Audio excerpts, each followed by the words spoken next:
Hey guys, so we just started having a chat and we got onto a topic, and without going into it too much, because we'll allude to that in a moment, we realised this is something that a lot of people probably would like to hear. So we just stopped what we were doing, grabbed the cameras out again, and we thought we'd go straight into it. So I'm going to pass it over to Lachie. Basically, we're going to go through the development of the body, but it leads into some pretty cool things. So take it away.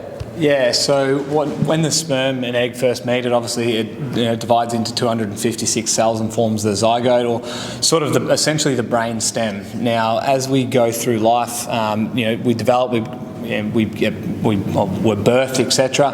That first 18 months to 2 years of life, the brainstem or the reptilian brain is what essentially helps us thrive, helps us feed, regulate heart rate, breath rate, etc.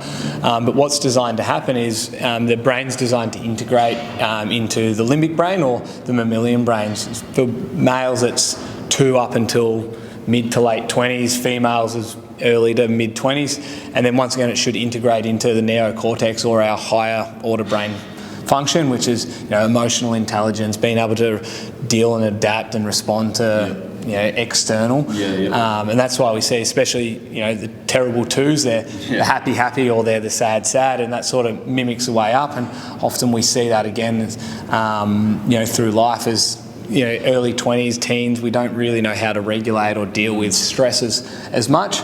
And one of the other things we start to see is obviously the frontal lobe development, or our emotional intelligence, isn't developing through text messages, these things, because there's no emotional engagement or emotional involvement in a text message.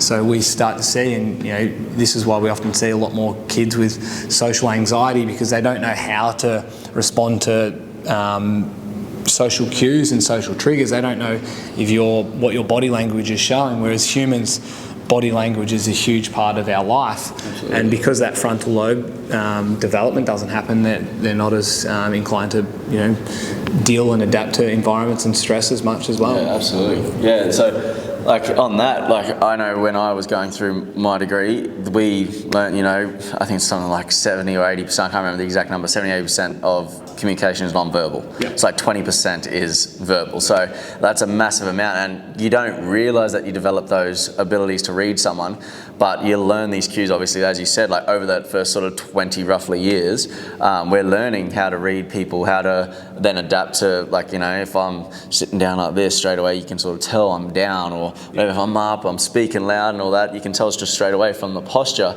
And I mean, it's common when we look at things like depression versus, euphoria, so to speak, like people in different states, the body language is absolutely, extremely different. And so basically now what you're saying is through these early years, because we're not getting the social interaction we've been having for years through, I guess, sport, through even just, I guess, at school and all these other things, everyone wanting to be on technology, computers, text messaging, all that, rather than actually going and speaking or hanging out with your friends and being active and things. When you're younger, you don't develop these skills. And one of the things is we're losing that fine motor control from early ages. People aren't doing that sort of cross-chord reflex where those games that we used to play, the ones we look back on, those silly clapping hand games.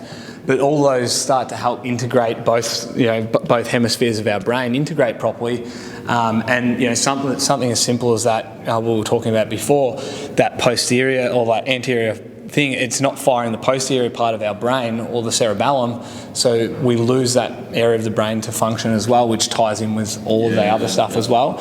All those little games, the stuff that we did growing up, that fine motor control helps areas of the brain develop, or helps integrate into those higher orders of the brain, which certainly doesn't happen, because a lot of kids these days, they're born and the first thing they're given is a screen, because it becomes that easy babysitter.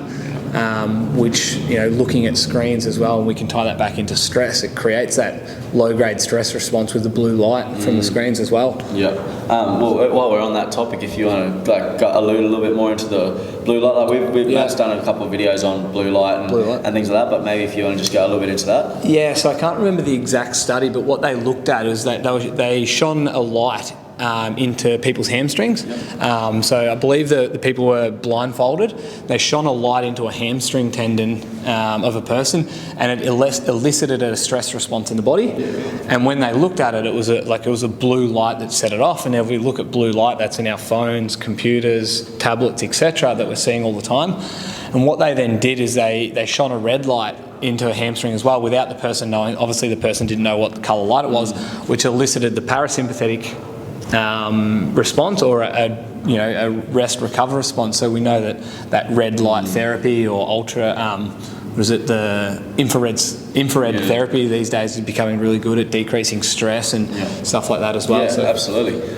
So basically on that, if we keep on the topic, if we're talking day to day, I don't know if you've ever had, say, for example, a day where you just stay off technology, you go camping. That's usually a good example. You go camping, no signal, nothing, so you don't touch your phone, you don't touch any tablets or anything like that. Go out fishing for a weekend. Yeah. You hit 7 o'clock, 8 o'clock, and you are tired. You fall asleep earlier than you ever would when you're at home. Yeah. And so obviously we get natural blue light from the sun and things like that. Yeah. And so we get that light through the day. As the sun goes down, you start to get this decrease, and it gets the down regulation. So you start getting the release of all your sleep hormones, so your melatonin, all serotonin, all these precursors and everything that are basically stimulating sleep, or sleep hormones. So as that sun goes down, we get the sunset, and then it goes to night. Now there's none of that blue light, so the body goes, it's time for sleep. And naturally, if we don't have any of these outer sources of blue light, the body will down-regulate, and you'll be ready for bed. You fall asleep early, go into that recovery state, activate the parasympathetic nervous system, down-regulate your heart, able to now go into a bit of a recovery state while you're sleeping, drop into your deep sleep, so your REM state. That's the rapid eye movement state. That's when you're dreaming, and you get all those sort of things, and you get into this point of recovery where the body goes into. And they've done studies, especially on athletes, and they've found those who, I remember this study that they did where it was the people taking, say, sleep tablets, right? And those who took the prescribed sleep tablets never fell into REM. Yep. So they reported early on, they're like, I'm getting better sleep, because they were getting better sleep than they did originally. But long term, against the others who fixed it in a natural way, they found that they actually were getting long-term fatigue and things like that, because they never got that recovery sleep. And if they were doing high levels of training and things like that, where they needed to get the optimal recovery for, increase the muscle adaptations and absorb the nutrients, they weren't getting that. So it's definitely a massive thing. Helps with a lot of things. Like while we're on it, maybe we talk a bit about sleep. Yeah. So sleep is massive. Yeah. I just did a conference last week, and one of the topics was sleep, and there was a whole lecture on it, and they basically, if I summarize it, alluded to the fact that, especially in athletes, you need a minimum of 7 hours.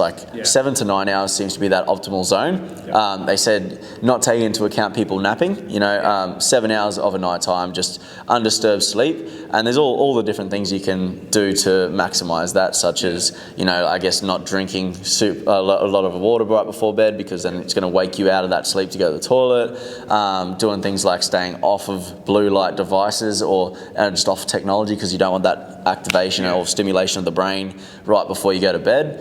And then there's even, they talked about, habits and things like that. So having a sleep routine, and a lot of us can probably relate if you've got kids, on how you develop a sleep routine with your kid, and they tend to go to bed quite a lot easier.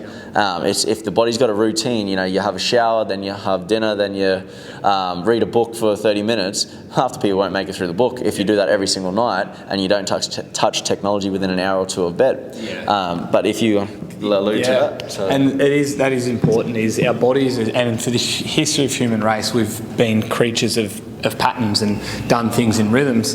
And that's why you talk to people who have work shift work, etc. Sleep quality's crap, digestion's crap, because we are designed to do.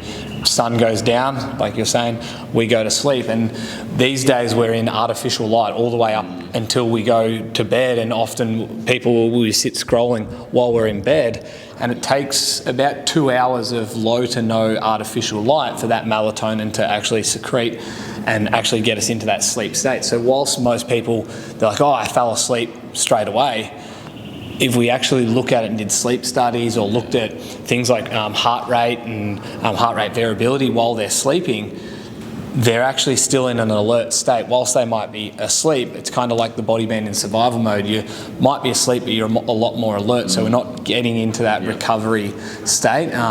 One of the things is looking at that is it's typically why a lot of men, if they go to hotel rooms, they'll struggle with the clocks on the like LED clocks, or a lot of people, especially up in the territory, the little lights on the air cons, especially blokes, and women often are more responsive to sound, the way they pick it up, and that's their body being in that survival or sympathetic state. Yes, they have to sleep because even if we're in survival mode, we have to get rest to not regenerate but to survive. But we become a lot more in that alert state, which absolutely. I think it's such a massive topic, and there's about 50 different things we could talk about for quite a long time just in regards to that. But if we keep each one a bit shorter, caffeine, like that's a massive one. A lot of people know commonly now. They go, okay, you sort of get to know yourself, but you go, oh, I can't have a coffee after this time. But I remember listening to one guy talk about it, the half-life on coffee is about 6 hours. So if let's go 6 hours from when you go to sleep, so let's just say average person 9, 10 o'clock, something like that, go 6 hours back from that, like minimum you can't have that coffee until 2 o'clock sort of thing. Like for most people, they sort of 2 to 4, like the latest coffee. If you're having it past then, or even if you had an extra strong one then, you got to remember that half-life will push out, because we're talking about just an average coffee. Then straight away, that's where you won't drop into that REM sleep. Like we were talking about, you may still fall asleep straight away, but that doesn't mean you go into that deep recovery state. Like you stay in that more alert state. And I know for a fact for myself, I cycle on and off coffee all the time. And sort of for me, once I start getting to 2 or 3 coffees a day, I go, okay, I'm starting to maybe rely on it a bit more. And I know that first week when I get off it, it's a bit rough. But after that, my sleep, I wake up in the morning, I'm just full of energy, and I'm like, wow, I can't believe how bad I got to. But because it's a slow, steady process, I didn't realize. Just start getting, I'm doing big days at work, or I'm doing this, and then when I get the sleep, you realize it's not that, it's you're not sleeping, like you're not dropping into that deep state. But another thing on that is circadian rhythm. So circadian rhythm, like we were talking about patterns, and the body has its wavelengths and everything, and your body has this natural rhythm about it. So circadian rhythm, anyone who has a bit of a routine, you'll know that even say if your kids were getting babysat for the weekend and you didn't have to get up at 6 a.m, but you get up at 6 a.m. normally all the time, your body will wake up at 6 a.m.